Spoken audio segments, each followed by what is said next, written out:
Hello, and welcome to part 2 of my Fanmade Pokemon game, Jade and Obsidian story.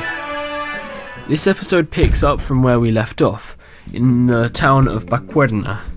You've just beaten the first gym there, so you go on to exit the town, where you see a huge crowd surrounding a few people with some weird glasses on.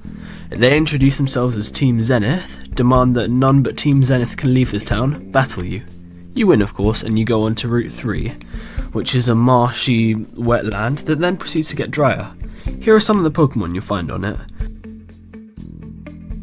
including Avocadroll, the avocado Pokemon. They have very bitter taste and their attitude is the same. Lizzle, the tiny lizard Pokemon, who are very hopeful. Whilst not the strongest, they'll aspire to many different goals. But it looks like some of your Pokemon are ready to evolve. It looks like your Duocomo is evolving.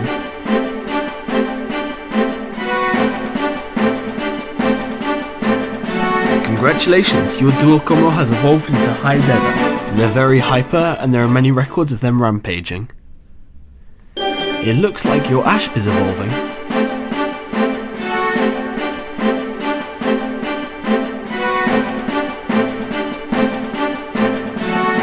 Congratulations, your Ashp has evolved into Sizienta. They've got a body full of magma and they spew it to attack.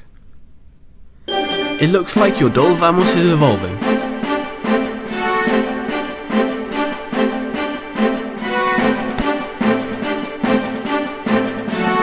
Congratulations, Dolvamos evolved into Dolibre. They're very good at fighting and can pin down critical hit points. It looks like Kikitot's evolving.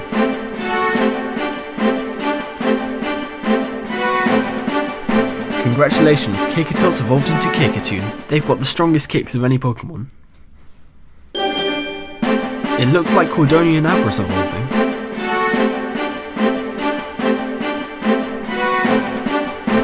Meet Cordonian Kadabra. They make lots of food and heal injured Pokemon. Lastly, your Buog's evolving.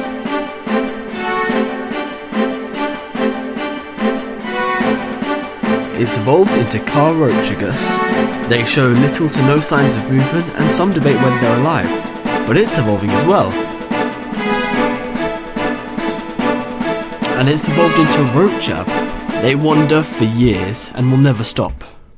But it looks like you made it to the end of Route 3 and you've reached Real de Cretambo, where you go and look for the gym. On the door there's a note saying that the gym leader's at the archaeology site. So you go back through Route 3 to get there, where you meet Vanya. She tells you that she found a new stone that may have been used by the first ever champion of the region. She apologises for wasting your time and gets back to the gym. Then you enter. Go in a huge elevator, tons of floors down where you find your gym challenge. You're given an Onyx to ride on and you have to navigate through different cave systems.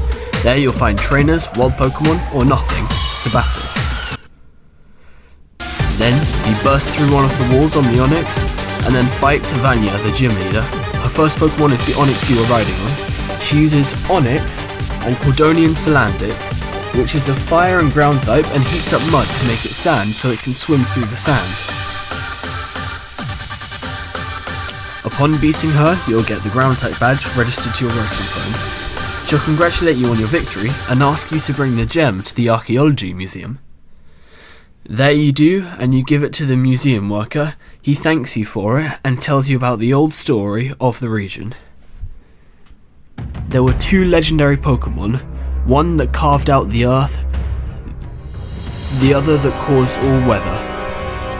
They were revered and respected by people, but one day something caused them to fight, until the first champion quelled them with the gem.